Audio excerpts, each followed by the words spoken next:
A'udzubillahi minasyaitonirrajim. Bismillahirrahmanirrahim.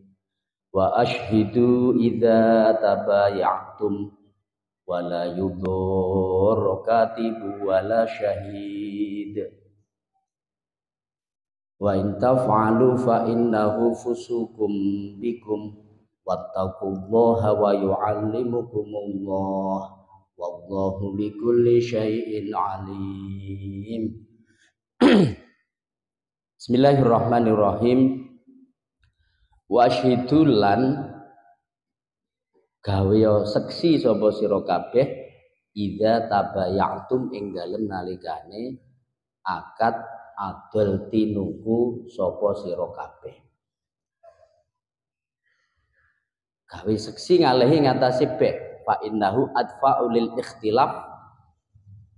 Mergo gawe saksi niku untuk menghindari perselisihan. Wa hadza wa ma qablahu amrunat bin. Jadi Bapak Ibu sekalian, perintah untuk mencatat, perintah untuk mengangkat saksi ketika orang bertransaksi itu adalah amrunat bin, perintah yang sifatnya sunnah. Sunnah niku lek dilakoni untuk ganjaran, kalau ditinggalkan ya tidak apa-apa, tidak mempengaruhi keabsahan orang bertransaksi. Ini sudah kita sampaikan kemarin. Jadi perintah untuk mencatat, mengangkat saksi di dalam jual beli dan transaksi-transaksi yang lain, itu perintahnya adalah perintah sunnah. Sekalipun sunnah ini penting, apalagi di akhir zaman tidak banyak orang itu yang jujur di dalam bertransaksi.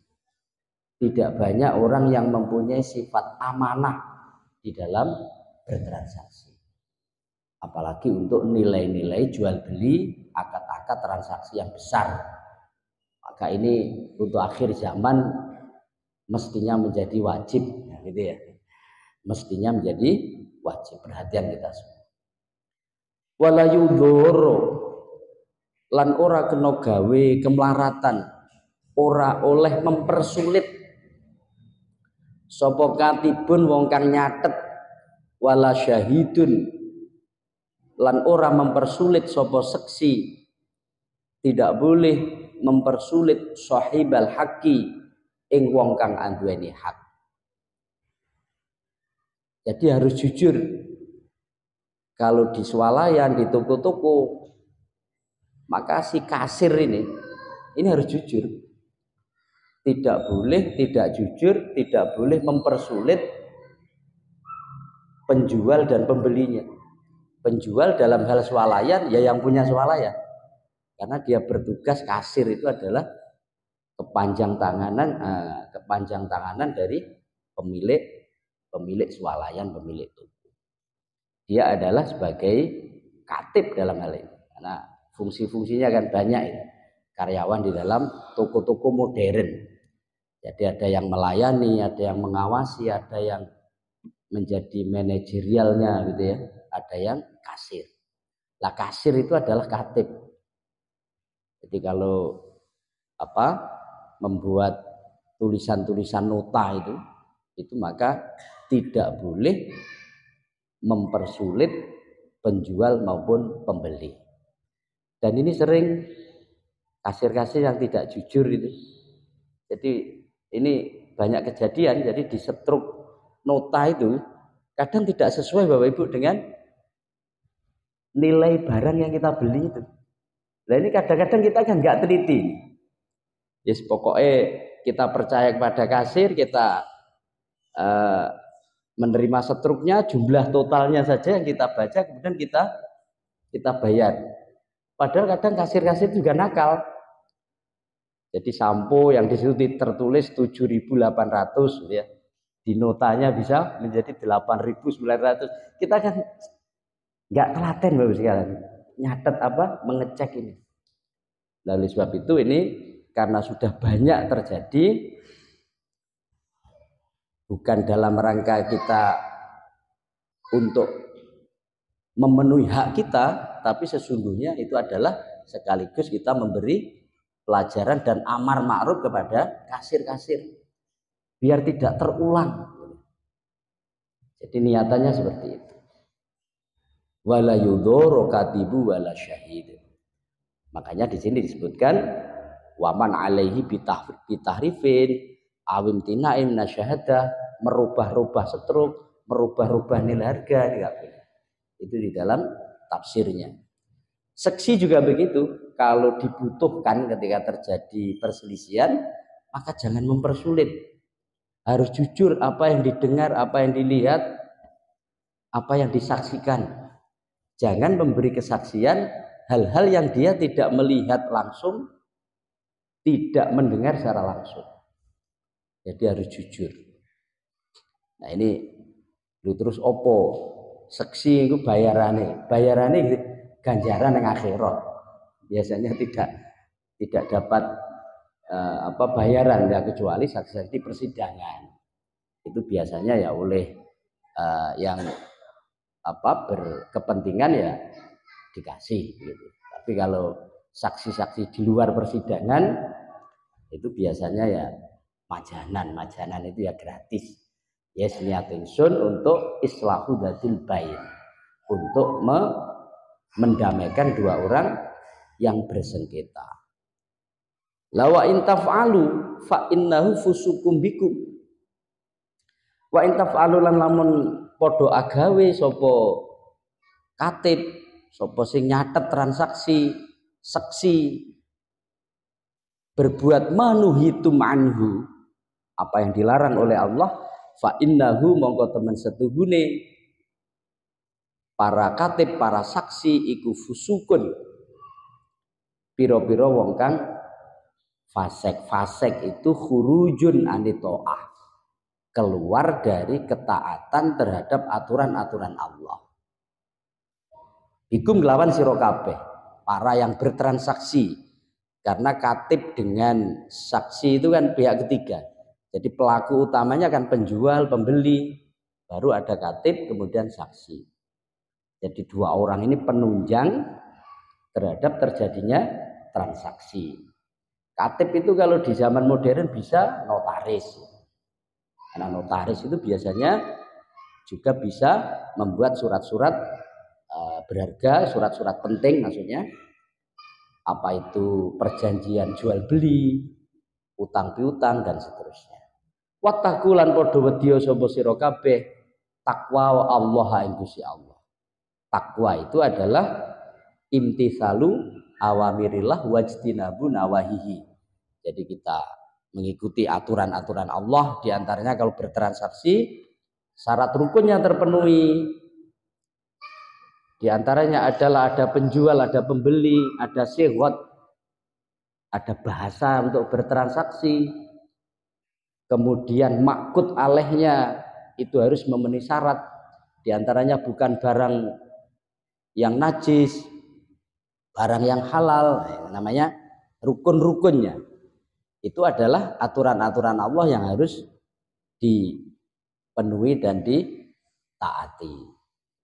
Wa yu'allimukum lan paring piwulang ing sira kabeh sapa Allah Gusti Allah. Dalam tafsirnya mengajarkan masoliha umurikum ing pira-pira kebagusane pira-pira perkara sira kabeh. Jadi di dalam ayat ini Allah mengajarkan kita bagaimana orang bertransaksi itu menjadi transaksi yang maslahah. Transaksi yang tidak berpotensi timbul perselisihan. Di antaranya adalah kalau hutang piutang dicatat, kemudian jual beli itu sunnahnya di samping dicatat mengangkat saksi dan lain sebagainya. Itu adalah ajaran-ajaran Allah.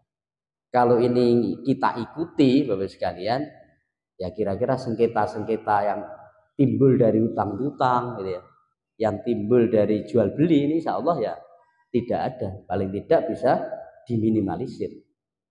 Kenapa banyak orang geger ya, bertengkar, berselisih ya, sampai ke pengadilan gitu ya, ibunya digugat, anaknya digugat gitu ya. Itu karena memang ini perintah-perintah Allah untuk kalau ada transaksi, ada saksi, dicatat, ini kadang tidak dilakukan. Sehingga menjadi tidak jelas. Kalau tidak jelas ya sudah, biasanya berakhir dengan pertengkaran, kadang berujung sampai ke pengadilan. Tapi ya kita ingatkanlah kalau dengan orang tua itu, sesalah apapun lah urusan harta benda itu, masa anak mentolo gitu ya, kan nggak sebanding kan. Jangankan hanya ratusan juta, hanya puluhan juta, miliaran itu apa sebanding jasa ibu orang tua kita kepada kita itu kan tidak sebanding. Makanya akhir zaman kita ngelus dodo gitu ya, kita sangat prihatin. Berpuluh-puluh kali di dalam 3 tahun terakhir itu anak menggugat orang tua di pengadilan. Itu benar Bapak Ibu sekalian. Bapak Ibu pernah mendengar ya, pernah membaca ya, pernah mengikuti berita-berita ya. Ya. Jadi, yuk nopo nih, cara berpikirnya itu seperti apa? Gitu. Ya mbok yo ngalah, kadang beritanya itu tidak urusan miliaran Bapak sekalian, hanya urusan puluhan juta, ratusan juta. Mbok yo senajan to bener-bener anak iki bener itek, macam itu. Mbok yo ngalah wong sakmono gitu. Kan enggak sebanding Bapak Ibu dengan ngerkosone wong tuwek gitu. Kok kaya biyen meletek saka watu. Lah ya. Kok kaya biyen meletek saka sumur metu kan ya ora. Jadi kadang kita Masya Allah. Jadi apa ya? Akhlak itu sudah dalam titik nadir gitu ya. Wallahu bikulli syai'in alim. Wallahu tegusi Allah bikulli syai'in lawan saben-saben suwiji napa mawon iku alimun zat kang maha mudaneni. Jadi trik-trik di dalam jual beli niku lek menungso kadang bisa dikelabui. Tapi kalau Allah nggak bisa. Wallahu bikulli syai'in alim. Lah transaksi sak mangke niku coba jenengan pirsani mawon, luar biasa. Nek pasar-pasar hewan niku nggih.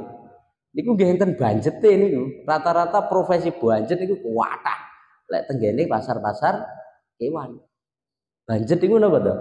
Banjet niku orang yang bekerjanya itu berpura-pura, main drama. Jadi seakan-akan dia menjadi pembeli, akhirnya menawar tinggi. Nah, gitu. Kalau dia dalam posisi kong kali kong dengan penjualnya, dia seakan-akan menjadi pembeli, menawar tinggi. Fungsinya untuk apa? Mempengaruhi pembeli yang asli. Loh kok ditawar duri? Nah, gitu kan? Akhirnya dia tergoda. Wah, ini berarti saya tawar sekian, ini sudah murah ini, wong dia berani nawar segitu. Padahal ini banjet ini, mangke bayaran gitu. Kalau sudah terjadi transaksi betul, karena dia sudah kong kali kong dengan penjualnya, bayaran dia. Masya Allah. Ngeten iki lek menungso iso dihapusi, Pak. Tapi lek sing gawe urip ya mboten saged ngeten iki. Kadang orang tidak sadar, merasa wajar-wajar saja. Padahal dia kena tipu. Begitu pula banjet di posisi orang yang membeli. Banjet dalam posisi kong kali kong dengan pembeli itu nanti sebaliknya. Jadi dia menjadi pembeli juga, tapi merendahkan nilai barang. Wah, ini buntutnya ini bodinya kurang lurus ya. Wah, ini kurus dan seterusnya. Jadi padahal hanya ingin dia mendegradasi ini barang ini. Biar nanti menjadi murah. Lah akhirnya yang beli dapat murah, bayaran dia. Jadi bisa kedua belah pihak. Dan itu kenapa saya sebutkan di pasar hewan 2 ini. Karena saya mengalami, melihat, mendengar. Kalau yang lain saya hanya katanya.